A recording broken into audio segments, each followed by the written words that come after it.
Olá, boa noite, meus queridos. Mais um encontro aqui na nossa quinta-feira. Essa semana até achei que eu nem ia conseguir fazer a live, porque a gente ainda está na correria da jornada, né? Que nós já tivemos as aulas ao vivo, mas as aulas ainda vão ficar disponíveis até domingo. E ainda tem muita gente entrando em contato. Estamos começando uma nova turma. Deixa eu ver o nosso convidado, acho que já está chegando. Oi! Tudo Oi, bem, Mário Jorge? Que tudo bem, bom! Bruno? Tudo bom? Que Tudo bem bom que aqui, e você você? veio. Obrigada por aceitar o convite mais uma vez. Estava aqui falando com o pessoal que achei até que não ia ter live essa semana, por isso você desculpa até o convite em cima da hora. Porque eu estou aqui com uma pilha de livros aqui em volta de mim, que é o meu livro, né, o Quantum Primordial, que agora a gente está enviando para o pessoal que está começando o curso, e a gente está aqui nessa agitação ainda, né? Nós tivemos a jornada com 4 aulas gratuitas, então quem não participou, as aulas ainda estão disponíveis. E agora nós estamos montando a turma. Mas aí, mesmo nessa correria, o Mário Jorge fez a gentileza de aceitar o convite e Não, conseguimos não fazer tem a live. remédio. Tá tudo certo. É a questão assim, se está disponível, está disponível. Se não está, de ontem para É. hoje é tempo suficiente. Ai, que bom, né? Não Pois precisa é, decorar nenhum texto, né? Então tá tudo certo. exatamente. Não precisa estudar para a live, né? A gente chega aqui e bate um papo que flui muito naturalmente, né? Então, eu vou me apresentar rapidinho, né? Caso tenham seguidores seus que ainda não me conhecem, e aí eu vou te convidar para você se apresentar também. Sempre tem gente nova chegando, né? Então, eu sou Eliane Xavier, eu sou mestre em física quântica pela Federal do Paraná. Esses dias o pessoal estava me perguntando qual foi o meu trabalho de mestrado, né? Então, meu trabalho foi estudar 2 quarks dentro do próton. O próton tem 3 quarks, só que 3 quarks não dava tempo, era muita conta. Então, meu orientador falou: vamos fazer 2, vai ficar faltando, mas pelo menos a gente já adianta o trabalho, né? Daí uma outra pessoa pega e faz daí em diante. Porque o meio acadêmico ele é bacana por causa disso, né? A gente deixa a nossa contribuição e aí outras pessoas vão pegando aquele trabalho e vão desenvolvendo, né? Da mesma forma que nós também nos baseamos em trabalhos que outras pessoas já fizeram. Só que aí, depois que eu saí da universidade, eu larguei os cálculos para lá e fui meditar, né, estudar o budismo. Encontrei um mestre, né, que é o Lama Padmasambhava, e vi a profunda conexão da física quântica com a espiritualidade. Que o trabalho, né, do Mário Jorge, apesar de não falar nada, né, de espiritualidade diretamente, mas é uma espiritualidade porque leva ao autoconhecimento, né, Mário Jorge? É o que eu falo com as pessoas: espiritualidade não é religião. Espiritualidade é essa busca por algo maior, por entender a consciência, né? Entender quem somos nós. Então, o trabalho que você divulga é maravilhoso nesse sentido. Muitas pessoas têm um caminho espiritual muito mais profundo, sem ter religião nenhuma, sem nem falar sobre esse tema, do que pessoas, né, que se dizem religiosas e que estão sempre pregando coisas, mas na sua atitude interna não se conectam, né, com a espiritualidade. Então a minha história foi mais ou menos assim. Aí em 2019 eu escrevi o livro, né? Aí eu comecei a dar os cursos, né, de física quântica para o público leigo, por ver assim a importância desse conhecimento. Aí os alunos começaram a me pedir um texto, me pedir um livro, daí eu escrevi esse livro em 2019 para servir de base, né, para os cursos. E estamos seguindo aí, né, disseminando esse conhecimento e conectando mais pessoas nesse caminho, né, que é muito rico. E o Mário Jorge eu conheci aqui na internet pela nossa afinidade, né, Mário Jorge, de tema. Né? As publicações dele me chamavam muita atenção, as minhas publicações também começaram a chamar a atenção dele, e aqui estamos nós, né? É, Então, se hoje em dia apresente, existem. por favor. Ok, ok. Hoje em dia existem outras formas que não apenas as tradicionais da gente vir a descobrir as pessoas, né? O que é muito interessante.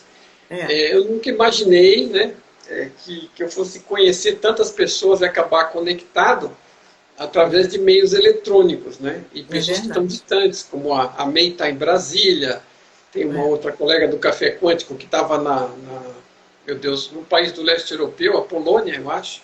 Ah, Assim, olha, pessoas em Portugal, né?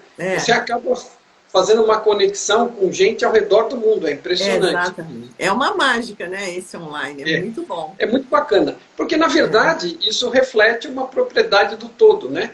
Que é é, essa interconexão que nós temos através do todo, da consciência fundamental. Nós estamos todos interconectados, mas aqui dentro desta realidade, da forma como a gente a percebe, isso não era tão, vamos dizer, tão perceptível, pelo menos não para a maioria, exceto para alguns que já estivessem mais aprofundados. é. Agora, Olha, Mário Jorge, você já citou a física aí, né? Porque agora, na aula que eu acabei de dar na jornada, eu falei do Carlo Rovelli, que é um físico que trabalha com gravidade quântica, e ele fala exatamente isso que você falou. Ele fala a realidade, o mundo que nós percebemos não é o mundo que a gente vive.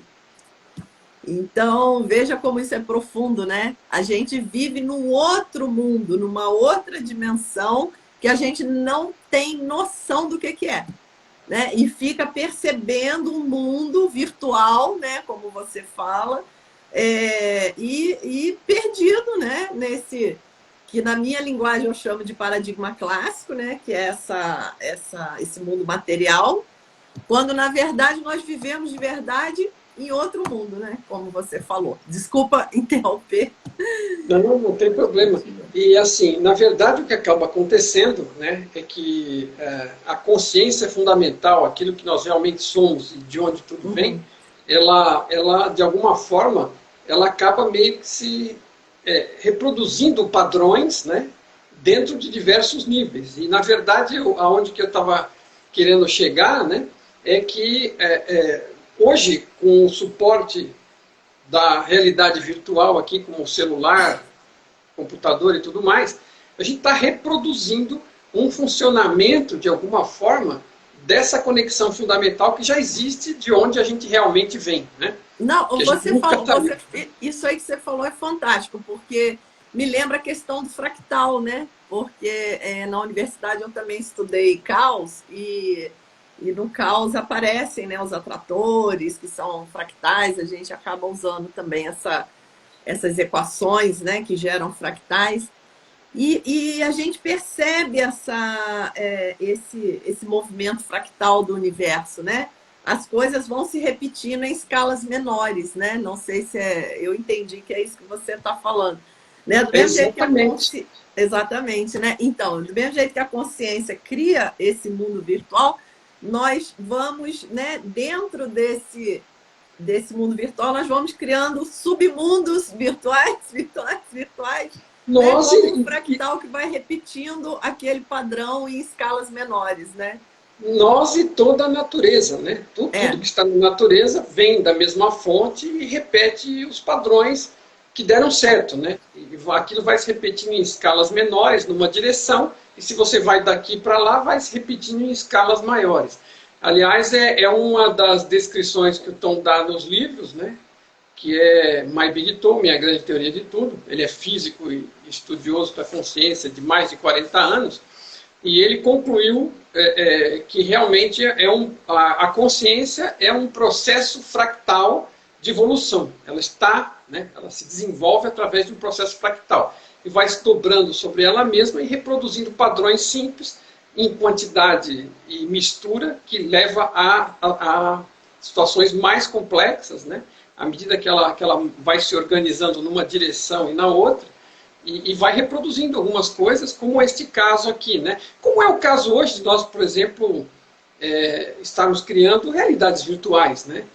Eu não sei se todo mundo tem uma noção do que é uma realidade virtual, mas eu tenho recomendado, eu falava muito de vários filmes, um deles é o Matrix, né? Que é muito bom para você ter uma noção de o que é uma realidade imersiva e como você pode estar totalmente imerso lá, pensando que está na realidade. Porque as pessoas têm uma dificuldade gigante, porque acham que isso aqui é uma realidade material, né? Às vezes não se dão conta de que a ciência não encontrou o bloquinho material de construção da realidade, né? E não vai encontrar, não encontrou até hoje e não vai encontrar, né? Porque assim, a gente vai encontrando os padrões de desenvolvimento, mas não há, né? O que os gregos antigamente pensavam, aquele bloco de matéria pequena que vai se somando para construir o todo. E, na verdade, é construída de percepção, e é percepção de informação, né? As partículas são muito mais informação do que matéria, até o que se descobriu hoje. Olha, agora, o Mário Jorge, em 3 minutos, ele deu a minha primeira e a minha segunda aula inteira.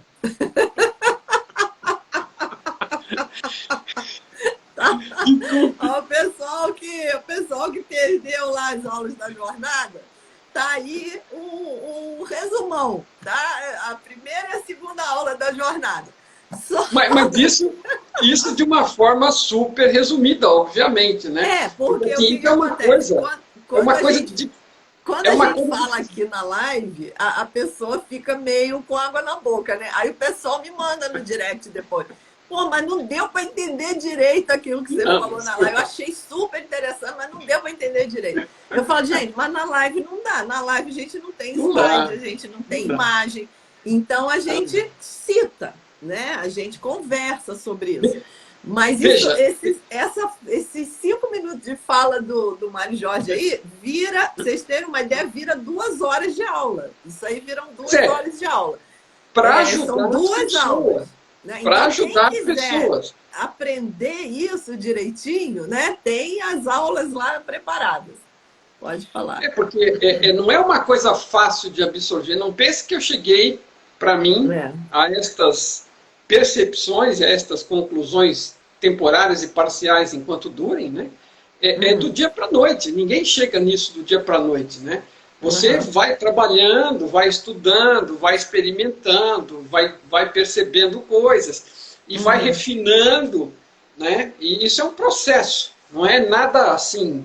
Em determinados momentos, tem coisas que até parecem mágicas, porque você tanto fuça para um lado como fuça para o outro, estuda aqui, mexe ali, e vai acumulando elementos. Em determinado momento, tem uma ficha, que é a minha percepção, né, para mim, que dá aquela caída, que bagunça, que mistura e que faz com que as coisas se encaixem. Então, é maravilhoso, né? É maravilhoso. Nesse momento, parece que é uma iluminação naquilo que as pessoas esperam ser a iluminação.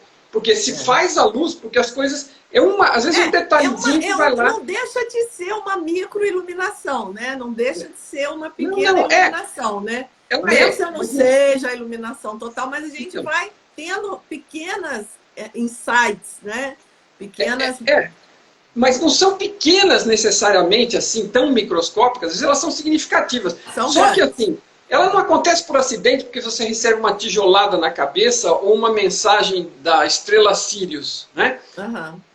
Não é isso assim, você está num trabalho, está estudando, está fazendo aulas, está lendo livros, né?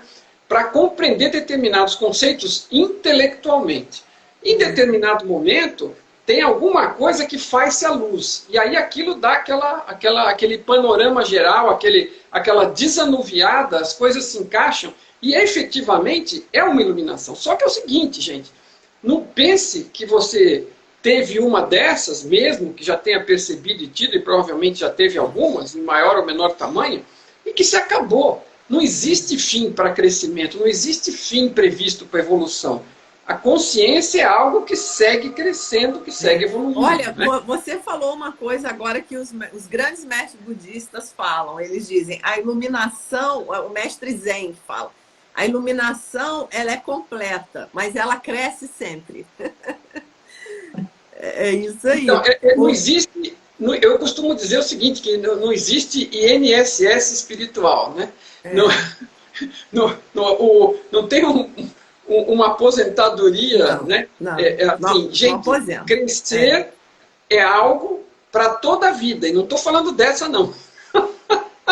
exatamente. Agora, É, deixa eu só retomar uma coisa, porque eu acabei não me apresentando, então, para quem não claro, me por conhece favor. da sua turma, meu nome é Mário Jorge Pereira dos Santos, sou engenheiro, trabalhei na indústria durante muitos anos, tenho pós-graduação em Economia e Comércio Exterior, que não tinha nada disso a ver com nada disso do que estou fazendo aqui agora, né, obviamente, mas tive uma carreira de sucesso e êxito na indústria mecânica, e já me aposentei, e nesse processo aí, antes da aposentadoria, tive fazendo uma transição e comecei a me interessar por N motivos,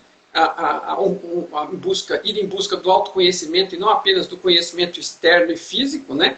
Nesse meio tempo percebi que a realidade é muito mais ampla, né, nessa busca do que ela parece à primeira vista, né, pela visão materialista de 99% da população e da ciência, e nessa busca, acabei conhecendo, né, entre muitas outras coisas, o Tom Campbell, que é um físico especialista da consciência, e sou o tradutor da obra dele. Trouxe ele para o Brasil, dou palestras sobre esse assunto, faço vídeos e dou esclarecimentos, né, porque eu acho que é uma obra muito esclarecedora e muito libertadora, sem paradigmas, né, materialistas ou quaisquer. Aliás, complementando aquilo que você estava comentando, que você percebeu das ideias que eu costumo passar aqui, né, veja, o Tom, ele buscou, olhando as coisas como são, enquanto ele trabalhava para descobrir o funcionamento das coisas e poder colocar isso de uma forma racional para as pessoas, ele também buscou atingir a maioria da nossa população hoje, que é muito racional, ou pelo menos focada, enterra o lado intuitivo e foca no lado racional, porque a maioria das profissões e escolas e treinamentos acabam levando a gente nessa direção, como mesmo o meu trabalho na indústria durante 30 anos jamais me aproximou deste tipo de coisa, ok? Foi experiência, foi bom, mas eu tive que uma hora me voltar e buscar isso, porque na indústria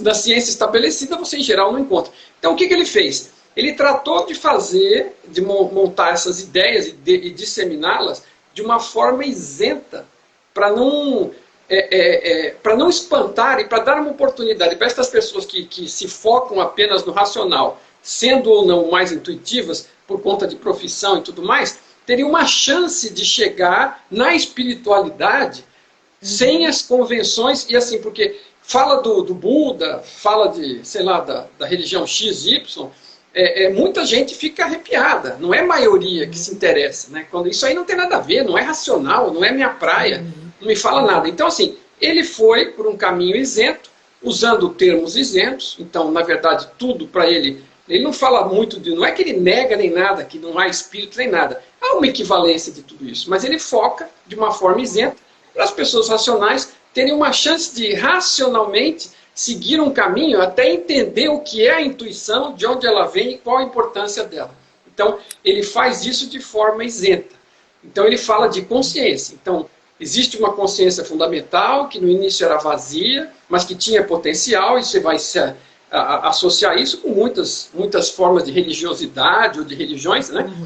O taoísmo e tudo mais. Né? Existia esse vazio primordial que tinha potencial para se desenvolver e evoluir, e esse vazio começa a experimentar consigo mesmo e evolui e cresce até gerar tudo que a gente tem aqui hoje, inclusive a nós mesmos, que somos uma parte dessa fonte de consciência original. Somos consciência, estamos experimentando personagens aqui, como se isso aqui fosse uma grande peça de teatro, em que nós estamos imersivos, como um filme Matrix, ou como um filme Free Guy, que aliás era o que eu ia citar. Eu citava muito Matrix, porque são bons exemplos fáceis das pessoas conectarem. Agora, esse filme Free Guy é um filme novo, Free Guy, cara livre, né? É um cara que é um personagem de videogame, um videogame que o cara pôs um componente de inteligência artificial no videogame, e esse personagem interagindo com os outros personagens que são computadorizados e os outros personagens que jogam em rede, né, que são pessoas pilotando o personagem, jogando em rede, naquela interação ele acaba se iluminando, por assim dizer, né? Tem metáforas incríveis nesse filme, não sei se você já teve a oportunidade de assistir. Não, agora vou pegar a tua dica. Nossa, é muito bom, porque tem muita gente que nunca jogou um videogame, e tem muita gente que nunca jogou um videogame em rede, e não entende a proximidade disto com a vida real, né? Então, esse filme, ele te dá uma ideia do que é estar participando de um jogo de videogame desses modernos em rede, e você começa a associar o que aquele personagem se parece com você também, né? Que ele está convivendo numa vida que ele pensa que é real, porque é a única coisa que ele percebe, e de repente ele se dá conta que a realidade é muito maior do que aquilo que está lá dentro do videogame, e começa a se desenvolver, a tomar atitudes, a tomar decisões, escolher diferente da programação básica, né? Então, assim, tem muitas associações. E você vê que ele faz isso e tenta levar um amigo dele, que ele gostava muito, e o amigo tem medo, prefere continuar na ilusão, né? Então, assim, tem metáforas fantásticas nesse. Mas, de qualquer forma, tem a metáfora principal, que é o que é estar imerso em um jogo eletrônico, né, imersivo, e você não é tão realista que você não percebe que aquilo não é a realidade, que a realidade é algo maior e mais amplo, né? Então, esse tipo de metáfora que o Tom usa nas descrições dele são fantásticas. Além do que, em se tratando de um videogame, se trata de programação, né? E a programação, também pelo fato da coisa ser uma programação que evoluiu naturalmente nessa consciência fundamental, porque ela lida com informação, no fundo com zeros e uns, né? Que se compõe para formar todo o resto da mesma forma que a imagem na nossa tela aqui agora é composta basicamente por zeros e uns indo para lá e para cá, assim como a voz e tudo mais. Então, é uma metáfora muito interessante que facilita muito a compreensão da realidade e que foi desenvolvida por ele nesse formato, além de ter constatado porque ele é do ramo, como físico, ele trabalhava com simulações em computador, tanto para partículas, que ele começou a carreira dele com esses aceleradores de partícula, e depois ele foi para o mercado da aeroespacial e de defesa, onde ele fazia simulações de mísseis. Então, o fato dele estar mexendo muito com isso, ter conhecimento profundo de física, de simulação e da consciência, ele acabou fechando e descobrindo as similaridades entre uma coisa e outra, e descobrindo que, no final, que com o sistema funcionando dessa forma, ele fecha todos os problemas, porque não é uma simulação completa, detalhada de partícula. A partícula é uma simulação estatística, que é outro conceito que, né, para as pessoas entenderem precisaria mais tempo, mas o fato é que na base da realidade ela é construída com estatística, que é informação na fonte, né? Com distribuições estatísticas ele vai gerando todas as possibilidades que a gente pode experimentar na realidade, e não é à toa que a realidade se comporta estatisticamente, é porque a estatística está na base da construção dela. Mas aí vai mais outro chão para frente. Então, eu sou dessa área, sou apaixonado por física, já tive a oportunidade de relatar isso para você, acabei escolhendo a engenharia por ser uma profissão próxima à física, que daria um espaço maior de campo de trabalho aqui, mas eu sempre fui, sempre me mantenho, né? E agora sou apaixonado por esses temas de consciência, como a gente resolveu falar aqui hoje, sobre essas infinitas possibilidades, né? A consciência é um negócio fantástico. Eu também sou apaixonado por ficção científica, não acidentalmente, e apesar de eu não ter me desenvolvido muito no lado espiritual durante muitos anos, ou não percebido que eu também estava fazendo isso, né? Mas não de forma proposital, eu sempre mantive a mente muito aberta por ser muito adepto da ficção científica e das possibilidades infinitas que ela traz para nós através da imaginação dos autores. E assim, uma claro, das minhas preferidas, porque eu sou dessa época, eu assisti Star Trek na versão original, quando foi lançada na Globo, sei lá, 30, 40 anos atrás, eu devia ter 6, 7 anos de idade, quando vi pela primeira vez, me apaixonei, e sempre tive aquele negócio, né, indo aonde nenhum homem jamais esteve. E a exploração através da consciência vai muito mais longe. Então é mais divertido ainda o negócio. Que coisa maravilhosa, né? E eu acho muito legal, assim, quando eu vejo o seu trabalho, a divulgação desse conteúdo tão rico, né? Que me lembra também uma história também que diz assim, se não me engano, é do Zen Budismo também, que diz assim, imagine você levar um elefante, né, para uma tribo de pessoas que nunca viu um elefante, né? E não sei se você conhece essa história. Só que todas as pessoas estão com os olhos vendados, né? E cada um vai lá e toca numa parte do elefante. Então, uma pessoa vai lá e toca na tromba. Aí ela fala, nossa, né, tem essa coisa comprida aqui. Outro toca na parte de trás, outro toca no pé. Então, cada um vai vai visualizar o elefante de uma maneira diferente, né? Porque, na verdade, o que é o elefante de verdade, eles não têm acesso, né? Eles pegam lascas, né, da realidade. E é assim que eu vejo essa realidade mais profunda, né? Porque essa consciência, né, ela está no outro plano, ela está além das palavras, né? As palavras já nascem dentro do processo dual, né? Do processo da consciência dividida entre objeto e observador, né? Essa consciência ampla, ela está numa outra dimensão, digamos assim. Então, a gente pega lascas, né? Então, uma filosofia, uma tradição, vai lá, pega uma parte, o outro pega de outra, né? Não que todas elas não tenham o completo ali, elas também têm, mas não tem como colocar isso em palavras. Esse que é o difícil, né? Você tem que... É como aquela figura, né, que eu acho que você postou também, que tem um cilindro, né? Quem olha de um lado vê o quadrado, quem olha do outro vê o círculo. Né? Porque o cilindro mesmo ele é algo em 3D e o que a gente está vendo ali são projeções em 2D, né? Então não tem como a gente pegar.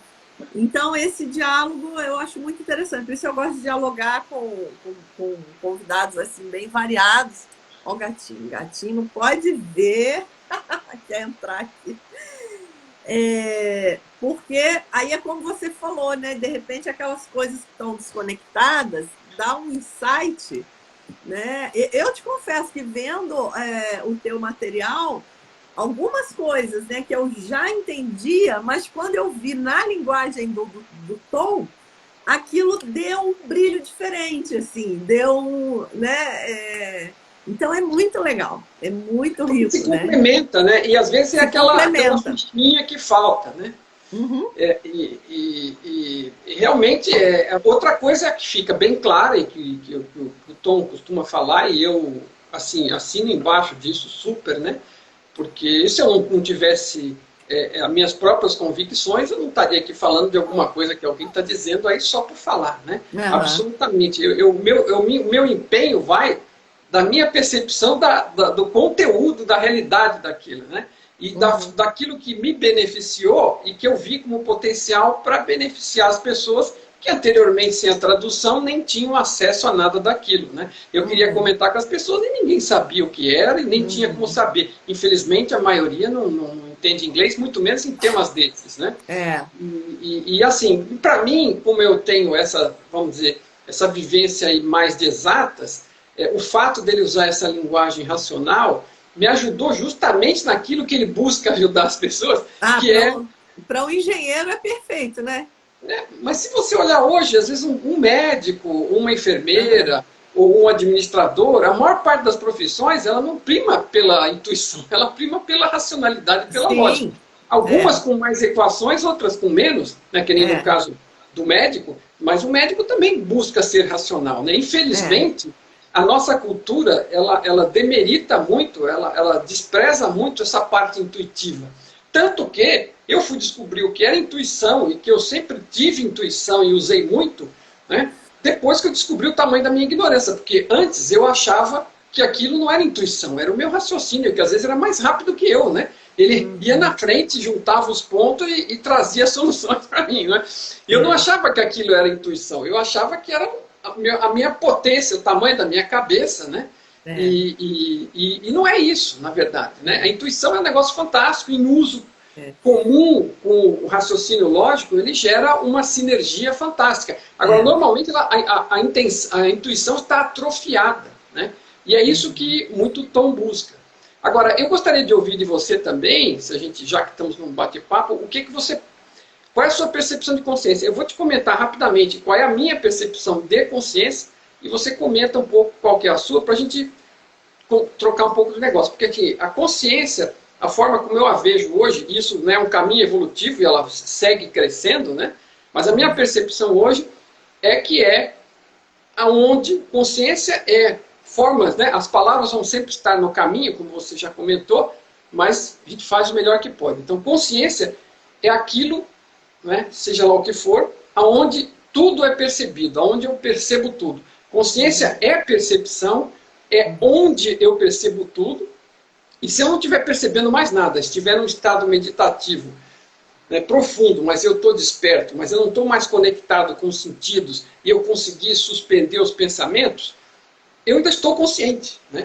Então, qualquer coisa que aconteça, vai acontecer no campo da consciência, é onde eu percebo tudo, né? E percebo que sou consciente, mesmo que não esteja pensando nada, nem sentindo, nem vendo, nem ouvindo. Então, isso é mais ou menos a forma como eu vejo e tento descrever consciência hoje. Não sei qual que é a sua percepção, se a sua percepção é similar ou não.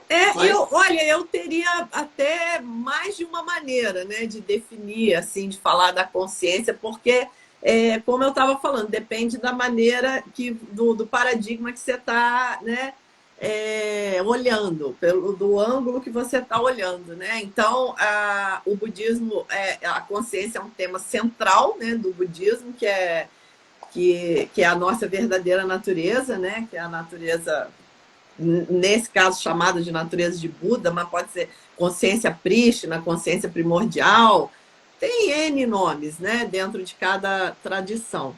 E na própria física quântica, a gente tem essa questão da consciência também, que é central, né? Então, foi justamente nesse mesmo viés que você falou, de fazer uma abordagem mais racional, né? Mais ocidental, né? Dessa questão toda que as filosofias orientais trabalham, que eu também me motivei a trabalhar com a física quântica nessa linha, porque é engraçado que quando a gente fala, né, espiritualidade e materialidade, né, a gente divide, mas na verdade é tudo uma coisa só, né? É o nosso paradigma mesmo, cartesiano, né, que divide as coisas, né?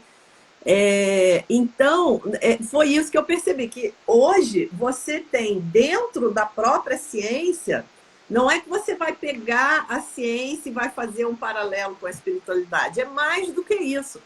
A espiritualidade, ela já surge naturalmente dentro da própria ciência, né? Não são duas coisas separadas que você faz um paralelo. É mais do que isso. Porque quando você vê a descrição científica do mundo, da matéria, do universo, você já vê que aquilo ali é uma linguagem espiritual, porque a física quântica, ela descreve esse universo sutil, né? Ela quebra as bases da física clássica, ela dinamita, não fica nada, né? Porque ela mostra que não tem esse tijolinho, como você falou no início, né? Quando você chega lá no tijolinho, ele é 99,99992 casos decimais de 9% espaço vazio, né? No sentido de vazio daquela física clássica, daquela matéria da física clássica, né? Aquela matéria não tem. E aí, quando você vai lá na teoria das cordas, você vai mais fundo ainda, né? Você chega que a própria partícula fundamental primeiro que a física quântica já diz que não é partícula, é uma dualidade onda-partícula, né? E essas teorias mais modernas ainda, né, vão mais a fundo e mostram que é simplesmente uma vibração. Então, o que existe no cerne da matéria? Uma vibração, né? Não tem matéria. Então, a ciência hoje ela traz esse aspecto sutil da realidade, aonde a espiritualidade já brota naturalmente. E aí a questão da consciência, para mim, por isso até eu sugeri o título da live hoje, né? A consciência e as suas infinitas possibilidades. A consciência, ela é, né, dentro da física quântica, quando a gente estuda lá a onda de probabilidades, né, que você tem todas as probabilidades acontecendo ao mesmo tempo, e no momento da observação você colapsa, né, uma das opções, mas todas as opções estão ali simultaneamente, né? Isso é a própria consciência pura, né? Que é esse campo potencial das infinitas possibilidades, né? Que a gente acaba colapsando, né, por conta da nossa mente, né, que é já um colapso, né? Como é muito interessante quando você fala da questão do avatar, né? A gente entender isso, que realmente essas identidades com as quais a gente se identifica é um avatar, né? Não é a consciência de verdade, não é a nossa verdadeira natureza, né? Então isso deixa tudo muito mais leve, né? É uma Sim. coisa muito importante das pessoas realizarem esse conhecimento, mas não é algo simples, como você falou. Mas, assim, na minha área eu vejo que a física quântica é um grande meio hábil, né? Então, a pessoa, né, ela tem que escolher um meio hábil que flua bem para ela, né? Que ela se identifique, porque cada pessoa tem uma estrutura mental diferente, né? O que funciona para um não vai funcionar para o outro, né? Por Então, isso que é você tem que legal que ver...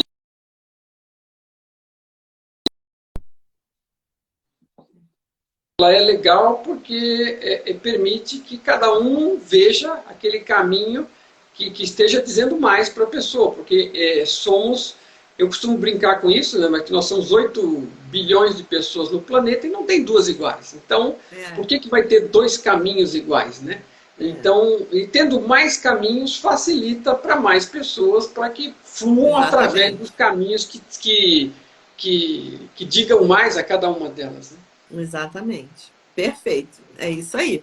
Então, por isso, essa diversidade realmente é super rica, né? E eu gosto muito desse diálogo, gosto de oferecer, né, esse leque de opções para as pessoas, porque o importante é como uma outra história, né? Que hoje as histórias estão vindo na minha cabeça.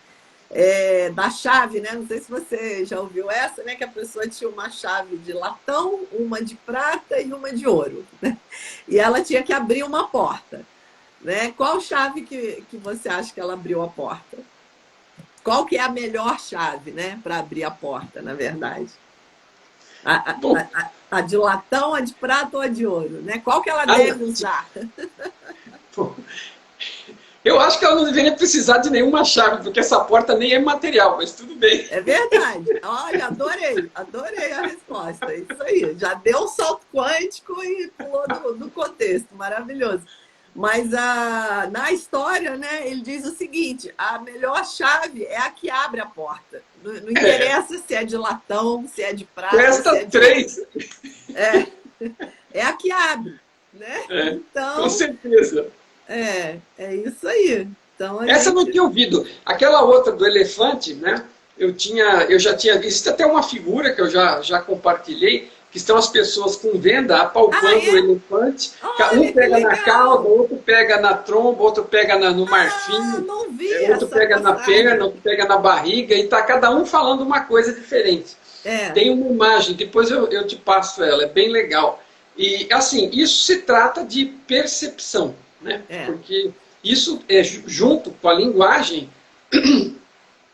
é outro dos grandes bloqueios que a gente tem. Porque a linguagem, ela nos limita aos significados que nós damos daquilo que nós entendemos de cada palavra, e cada um não tem exatamente o mesmo dicionário que o outro, o dicionário é pessoal, né? A gente tenta ser compartilhado, tem algumas definições e tudo mais, mas cada um tem uma percepção pessoal das palavras no dicionário. Então, é muito difícil, porque você tem toda a carga da sua vida com as palavras e eu tenho toda a minha. E eu estou tentando dizer uma coisa e você pode acabar entendendo outra completamente diferente. Né? Isso é uma das coisas. Outra é a questão da percepção, que tem a ver com essa imagem do elefante. Essa metáfora é fantástica, porque eu estava vendo uma palestra aqui hoje pela manhã da Lúcia Helena Galvão, aliás, sobre o mito da caverna, e ela estava citando um exemplo que eu também costumo usar bastante, né? Que muitos usam, porque é verídico. Se você pegar 4 pessoas ou 10 pessoas diferentes para ver uma mesma situação, testemunhar alguma coisa, e individualmente pedir para que cada uma delas descreva o que viu, cada um vai focalizar numa coisa, cada um vai ter percebido uma coisa, percebido de um jeito, de acordo com os seus filtros, porque nós temos todas as crenças, todas as vivências, todo o histórico, todas as definições, todas as palavras. E aí, na hora de descrever, vai sair 10 descrições, não sai... E até o estado de espírito da pessoa naquele momento também, né? Uma estava chateada, outra estava alegre, a que estava chateada focou mais nas coisas negativas, a que estava alegre focou mais nas positivas. Tudo interfere, tudo interfere. Agora, por outro lado, né, com relação a esta questão também da consciência, né, como é que nós chamamos para nomear aqui as infinitas possibilidades? Isso. Então, a consciência e suas infinitas possibilidades. Pois é, a consciência, então, ela começou, muito provavelmente, de uma forma potencial e sem conteúdo inicial, mas ela evoluiu, cresceu, experimentando. Né? E experimentando, e veja, consciência lida com o quê? Consciência lida com informação. Né? Os pensamentos são informação, os sentimentos, as sensações são informação, os sentidos, seja visual, auditivo, tátil, são todos informações. Então a consciência lida com informação. Da mesma forma que um computador gera imagens que ele está filmando, como agora, ou que ele está gerando, como esses filmes de super-herói, onde toda a realidade ali é criada do zero. Né? A gente vê pessoas voando, pessoas em alta velocidade, vê todo tipo de mágica ali. Por quê? A criação é praticamente o limite entre a imaginação e o que o técnico do computador consegue pôr lá. Mas assim, é praticamente limitada à medida que todas essas coisas se ampliam e avançam. E para a mente, para a consciência, para o ser que nós somos, o limite literal é a competência da sua imaginação. E as suas barreiras são as suas crenças, os seus filtros. Né? Agora, tudo isso como evolução da consciência, e aí indo um pouco também comentando com relação às pesquisas do Tom, né? Ele, na verdade, ele encontrou que a consciência trabalha com informação, então ela gera realidades a partir de informação. Então, quando a gente fala de um outro nível de realidade, né, como você citou há pouco também, ele está praticamente falando de uma partição do computador da consciência fundamental. Okay? A consciência fundamental, além dela ter uma percepção enorme pelo tamanho, né, é a fonte, cara, é a geração de tudo, né, obviamente. Agora, ela tem partes dela usadas para gerar realidades, e infinitas realidades praticamente, né? Nada, ele costuma dizer que infinito e perfeito não existe, são apenas conceitos teóricos, né? E isso é outra coisa libertadora, eu saber que a fonte é maravilhosa, mas não é completa e não é perfeita, ela está crescendo, me dá muito mais tranquilidade para ficar tranquilo para crescer também, né? Eu não tenho a obrigação de ser perfeito, eu sou o melhor que eu cheguei até aqui, e eu acho isso fantástico. E a fonte é o melhor que ela chegou até aqui, que obviamente é muito maior do que o meu melhor, né? Mas está lá na luta também, está buscando, está experimentando, lidando com informação. A matéria-prima que a consciência usa para construir qualquer coisa não é matéria, é informação.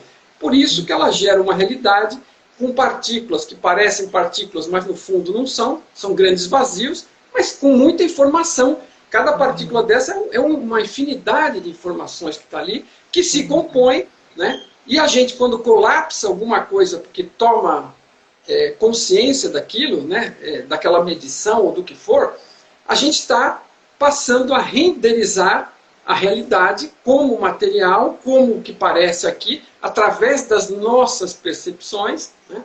Mas é uma das possibilidades. E a gente tem muitas, porque outra coisa o futuro não está definido, ele pode estar calculado para frente com possibilidades para facilitar que o filme rode, que a peça vá para frente. Mas não está fechado. A cada escolha que cada um de nós faz individualmente no conjunto da ópera é que faz com que o futuro avance, que as coisas vão para frente. E essas possibilidades, né, no curto prazo, talvez essas são poucas. Que nem eu estou aqui falando com você agora, eu não vou te largar falando sozinho e as pessoas que estão nos assistindo aqui, eu vou continuar aqui. Mas quando a gente acabar a nossa conversa, eu vou fazer outras coisas. Né? Amanhã eu posso fazer muito mais coisas. Daqui a um ano eu posso estar fazendo muitas outras coisas. Quer dizer, fora aquilo que é consequência das escolhas que eu faço agora, vai ter também o que eu vou me defrontar das escolhas dos outros e dos acidentes da natureza, eventualmente, que vão acontecer. Acontece chuva, terremoto, né, meteoro. Né? Então, assim, tem certas componentes que ajudam a criar. Alguns são decisões e escolhas nossas, na maioria dos casos, e outros, decisões dos outros, e componentes aleatórios. Né? Então, isso é um mix que compõe a realidade, gerando infinitas possibilidades, mesmo para nós aqui. Quanto mais longe você vai no tempo, maior a quantidade de possibilidade em função das diferentes escolhas que a gente vai fazendo. E se você falar de outras realidades similares à nossa, né, mundos paralelos muito parecidos ou muito diferentes, né, que essa realidade fractalmente tem condição de criar, né, aproveitando esse processo que ela já desenvolveu e que funcionou, né, e que ela pode replicar de maneiras ligeiramente diferentes em várias outras tipos de realidade. Quer dizer, assim, a consciência é praticamente, né, o que ela pode não ser infinita, mas o que ela pode criar em termos de possibilidades é infinito nas suas combinações e potenciais. Né? Uhum. É maravilhoso isso aí que você falou. Me lembrou aqui o princípio da incerteza de Heisenberg, né? Porque o princípio da incerteza, ele criou um desconforto, né? Assim, entre os físicos na época, porque a física clássica era tida como uma ciência determinística, né? Uma ciência exata. Então, o que é uma ciência determinística? É uma ciência onde você, tendo as condições iniciais, você faz aquilo evoluir no tempo, né? Você tem exatamente como aquele sistema vai estar se comportando depois de um determinado tempo, né? E aí chegou o princípio da incerteza, né? E disse que existem probabilidades de futuros, né? Então, e aí os físicos, não, mas como é que pode? Até o Einstein, né? O próprio Einstein se revoltou, né? Deus não joga dados. Mas aí o Niels Bohr falava para ele, não diga a Deus o que fazer. O Niels Bohr foi um grande defensor. Perfeito! Né? Niels Bohr foi um grande defensor do novo paradigma, porque as pessoas, os físicos queriam colocar estava se mostrando ali um novo universo, né? Um novo universo estava se descortinando. Só que os físicos estavam presos no velho, né? Então eles queriam pegar aquele novo que estava brotando e encaixar e tentar encaixar. Vestir a camisa de força. Na camisa E aí é uma apelação total, né? Que aconteceu, a gente tem registros aí na história da ciência. Mas alguns não, né? O Niels Bohr, por exemplo, não. O Niels Bohr foi um grande quebrador de paradigmas, assim, né? Ele fala, não é assim, acabou, não diz a natureza o que ela tem que fazer, ela faz, a gente tem que olhar e criar os modelos, né? Então ele traz a questão do observador, né, de maneira muito contundente, né? Ele diz, o observador faz parte do experimento, não tem essa mais de, né, dizer que tem uma realidade acontecendo lá e a maneira que eu observo aqui não interfere. Interfere, a realidade ela surge conjuntamente com o processo de medida, né? Então, isso tudo é muito radical. Olha, nós estamos tendo um verdadeiro papo-cabeça aqui para estourar os miolos, assim, de quem está assistindo, né? Mas as coisas vão caindo devagarzinho. Mas aí deixa eu terminar o princípio da incerteza, né? Então, o Heisenberg, ele dizia assim, não é que tendo as condições iniciais a gente não chegue ao futuro. A questão é que as próprias condições iniciais não estão definidas no mundo quântico, né? Se a gente olhar a teoria quântica, a condição inicial ela tem sempre uma liberdade ali, né? Ela tem uma incerteza. Então, como você falou, né? A gente está aqui fazendo uma determinada coisa, aquilo vai ter um futuro. Mas a gente tem essa potencialidade a cada instante, né, do nosso momento. Então, isso traz de volta um poder, né, para a nossa vida. Traz de volta, assim, nós como os verdadeiros mestres, né, da nossa história. Então, eu acho essa contribuição da física quântica assim, completamente maravilhosa, né, esse paradigma quântico, né? Agora, você estava falando, eu me lembrei de uma pessoa que me questionou hoje no nosso grupo de interação aí os leitores e seguidores aqui têm um canal de Telegram e aqueles que querem trocar ideias e fazer perguntas, tem um canal paralelo onde pode interagir uns com os outros e comigo. E eu sempre respondo as perguntas e coloco também no canal principal para quem... Porque alguns não têm interesse em trocar ideias, querem apenas ver a informação, então tem essa interação. E alguém trouxe lá que estava trabalhando na loja que trabalha lá alguma coisa e estava com um livro lá. E cruzou com um físico que entrou na loja e o cara viu o livro e viu o TOE e claro que chamou a atenção dele por ser físico, por ser do ramo, né? E aí começou a questionar a pessoa e, não, mas o que é, quem é, do que fala, e conforme fez as perguntas, a pessoa ficou na dúvida, porque a pessoa está acompanhando e entendendo um pouco dessas ideias, né, razoavelmente bem, como é que o Tom propõe a metáfora dele para a percepção das coisas através da simulação, do videogame, né, só que a forma como a pessoa falou com ela pegou ela de surpresa, porque a pessoa, essa questão da ciência, na maior parte dos cientistas, faz parte do establishment e adota o paradigma materialista que exclui a possibilidade da consciência, exceto como um acidente, isso é a maioria. Mas as pessoas não têm essa convivência, né? O que as pessoas veem da ciência é que a ciência é um povo de mente aberta, sempre, padrão, e que está aberto às hipóteses e que estuda as coisas antes de rejeitá-las, né? E a forma como este cara, no caso, colocou para ela, ele começou a fazer algumas perguntas e ela ficou sem saber o que dizer, porque ela estava esperando outro comportamento de uma pessoa desse ramo, né? E isso, infelizmente, o seu comportamento e o meu como engenheiro, e o seu como física, são ainda uma parte de uma minoria dentro dessa comunidade. Porque essa comunidade ela é muito fechada e pressionada para trazer resultados práticos sobre coisas práticas e sólidas, considerando tudo parte do material. E as pessoas comuns do dia a dia, elas nem percebem que está rolando esse barraco interno lá dentro. Que a ciência, a maior parte da ciência tem uma crença. Para você ter uma ideia, o próprio Einstein, né, que a gente comentou agora, brincou, dele falar de Deus não joga dados, e alguém falar para ele que você não deveria querer dizer o que Deus faz ou não faz, né? Ele chegou no topo, é uma das grandes mentes, todo mundo tem resistência, todo mundo tem crença, e a coisa é uma coisa complexa de se livrar, porque você nem percebe a crença que tem. E o Einstein, no começo da carreira, quando ele saiu com a teoria da relatividade, as pessoas estavam se lixando para ele, fazendo piada pelas costas, falando besteira, até que alguns poucos que o ajudaram foram fazer aqueles experimentos para ver a questão do eclipse e a curvatura da luz ao entorno de uma estrela, que era uma previsão feita pela teoria dele, e conseguiu mostrar, e aí calou a boca daquela gente toda, que era a maioria, que se lixava para ele. Então ele pegou esse vento contra, já quando ele veio com estas ideias.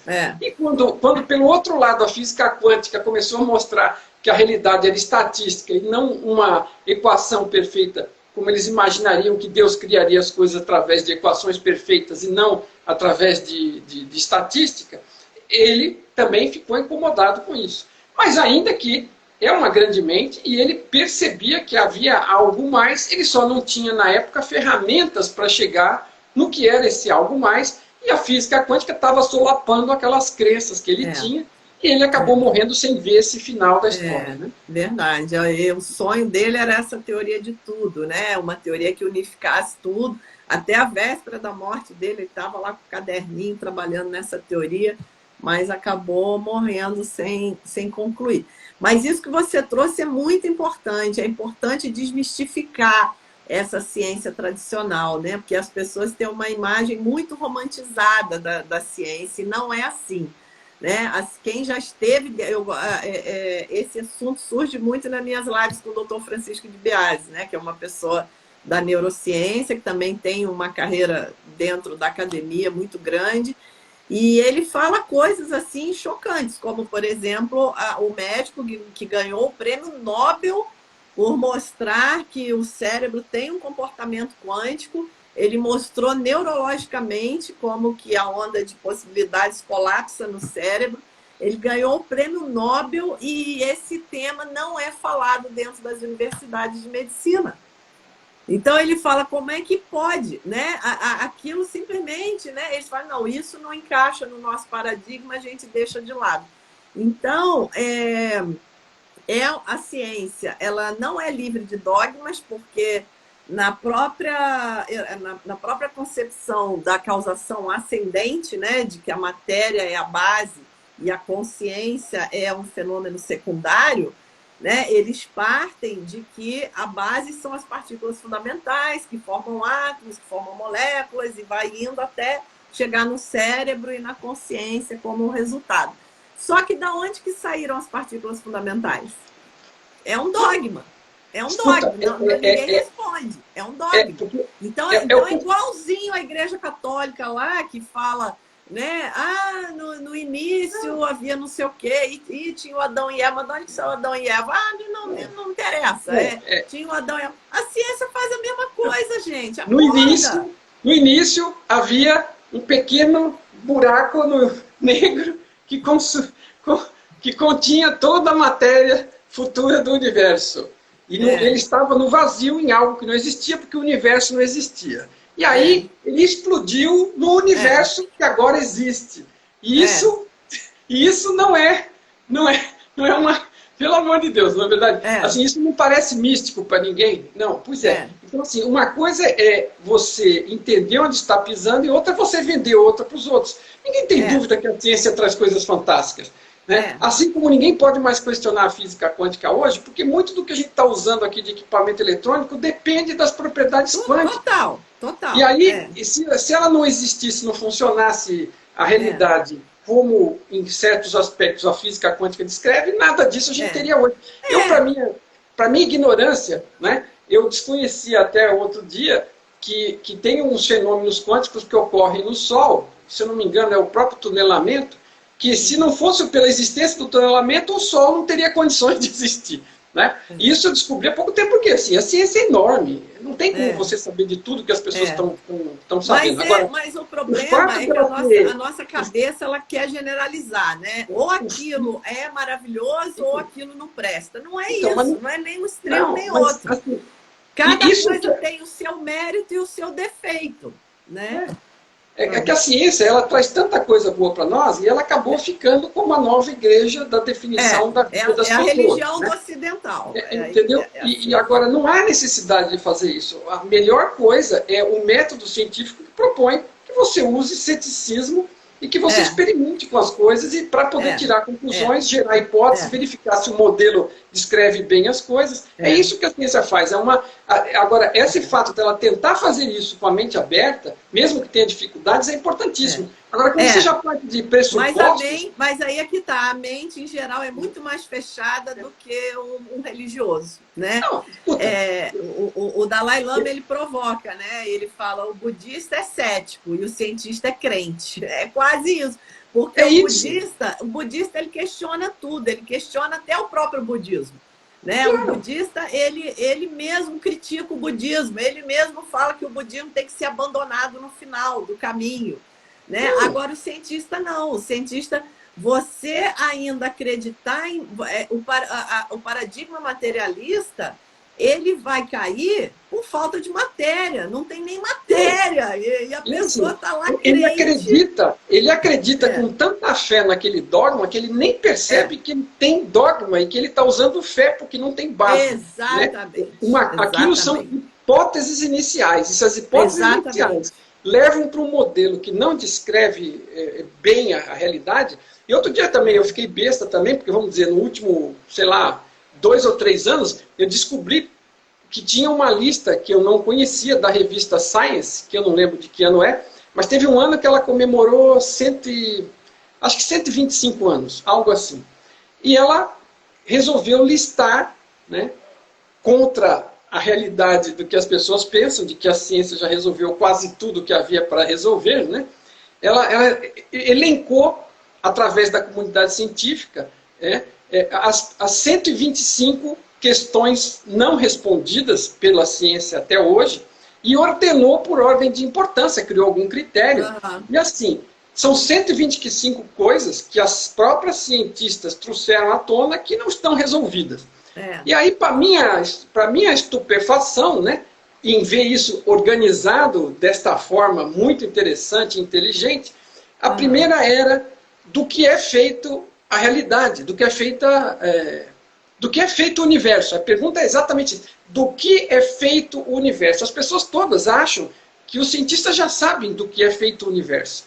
Agora, eu costumo esclarecer de forma rápida o seguinte: eles sabem tão pouco que o que a gente considera como parecendo ser material constitui aproximadamente uns 5% do que se percebe na realidade. Porque para que a realidade pudesse existir e funcionar como funciona e com que as equações mostram, né, a forma de dizer, você precisa de mais, sei lá, 40% de matéria escura e mais 60% de energia escura.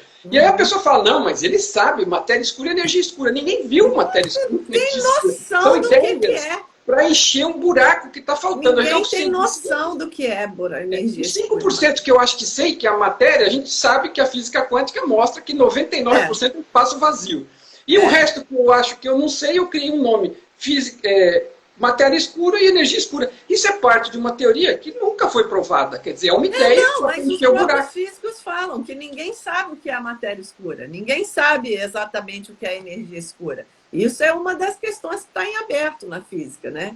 E a segunda, você sabe qual é a segunda pergunta? A pergunta foi posta desse jeito. A pergunta é tão mal feita que ela já vem ruim de fábrica.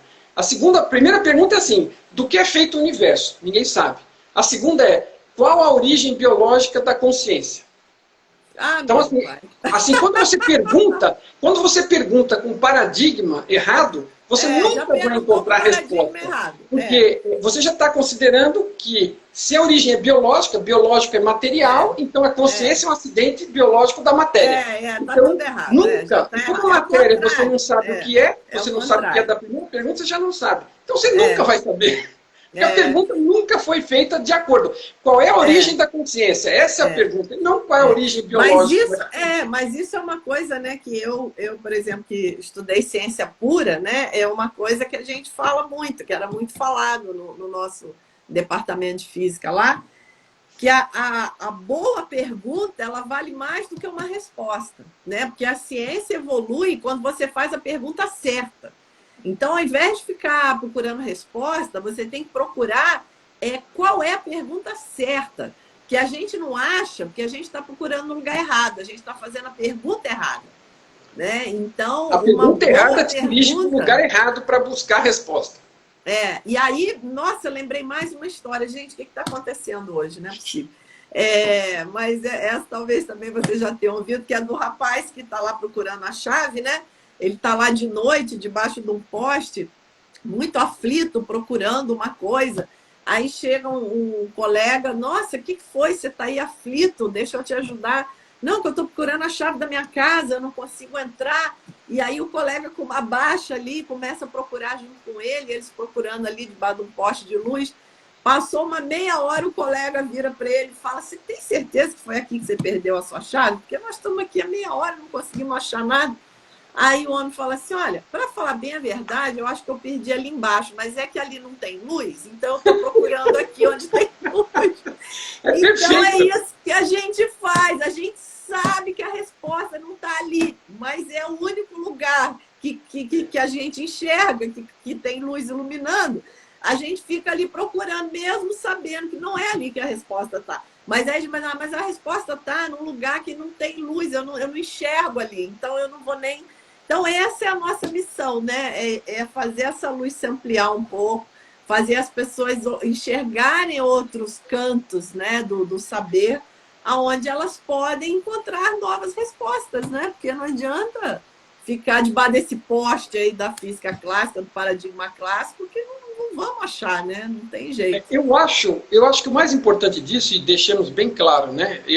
A minha carreira é fruto da ciência e a sua também, né? Mas assim, a gente não pode perder a independência de análise, de pensamento, né? De olhar as coisas com claridade e não seguir a manada, porque isso não leva a lugar nenhum, não leva a lugar nenhum. Senso crítico Então, mesmo. a gente não está criticando ninguém, a gente só está trazendo à tona a necessidade das pessoas usarem a sua propriedade, da sua inteligência, da sua articulação, da sua intuição, né? e de buscar as próprias respostas, né, através da pesquisa, do estudo, da experimentação, e não ficar achando que porque o fulano é papa, porque o fulano é o Dalai Lama, porque o fulano é o cientista mor, porque é o Einstein.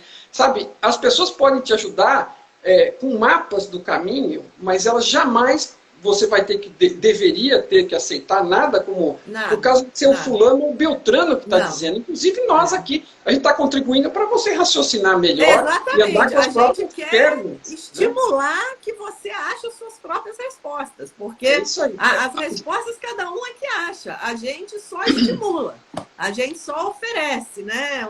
E outra coisa interessante é porque assim, é muito mais fácil para as pessoas, para nós e qualquer um, andar pelo terreno desconhecido da nova experimentação com um mapa bruto da coisa. Agora, como já disse muita gente, lembre-se do seguinte, o mapa não é o território. O território que vai ser explorado, o mapa que você recebe é um auxiliar para você não ficar completamente perdido na exploração.